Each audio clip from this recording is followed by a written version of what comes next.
Hey everybody! I'm here today to talk to you about a GE Universal Remote like the one you see right here that is not lighting up.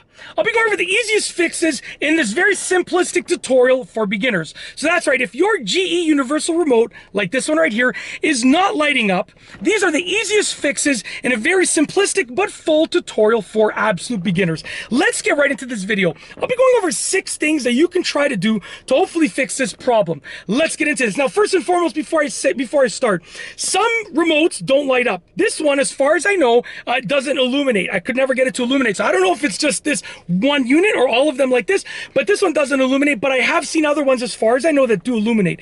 These are the things that I would do, the steps that I would take if my remote was not lighting up, my GE Universal Remote like the one you see right here.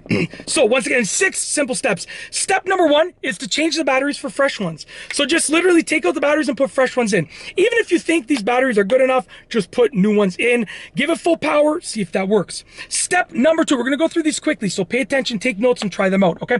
Step number 2 is a gentle tap on each side. Now, I know sometimes you kind of like beat the remote like that. No, don't do that. Don't do that, okay? Listen, give it a little tap on each side. Sometimes it's just a loose little piece. You just need to give it a little tap like this on each side, just like that. Try it out, okay? If that doesn't work, move on to step number 3, which is press firmly on the back cover. Right over here, there's always connections that are made from the battery terminal to essentially the motherboard of the remote, to like the chips of the remote. So you want to press firmly right here, and maybe the connection right there is loose. Press firmly right sort of where the batteries connect. Let me open this up.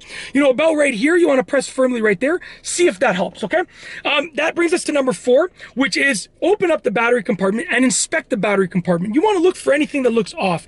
Any pieces of metal that are sort of sticking out. Sometimes you get those little, the springy things that are sticking out to the side. Maybe your batteries aren't making proper connection. So look for anything that looks off. If something looks off, take the appropriate steps to fix it. Obviously be careful because you're dealing with batteries and electronics and blah, blah, blah. But if something looks off, like the way that it shouldn't be, then take the appropriate steps to fix it. So that's number 4. Inspect the battery compartment. Look for anything that looks off, weird, or not the way that it should look. Number 5 is to factory reset the remote and try again. To factory reset this remote is 3 easy steps. I did a whole separate video on it. It's super easy to do. Go look it up. Really easy with 3 simple steps. Go look up how to do it. It'll take you less than a minute. Factory reset it and try again. Sometimes it just needs to be reset. Very simple. Last but not least is step number 6, which is to do almost like a hard reset on the remote, sort of like you do on your phone sometimes, or on your modem when your internet's not working properly, or your router, whatever the case is. Now, to do that, you want to pull off the battery cover. You want to remove the batteries and leave them out for 15-20 minutes. I believe the internal battery clock in here is like a 10-minute, I think it's 10 minutes. Like, it'll retain the information, the programming for 10 minutes without battery power. So by taking the batteries out for 50 minutes, you're good. But by taking them out for 20 minutes, half an hour, overnight, then you know you're good. You know that you've definitely done a hard reset. Try that out and hopefully it works for you.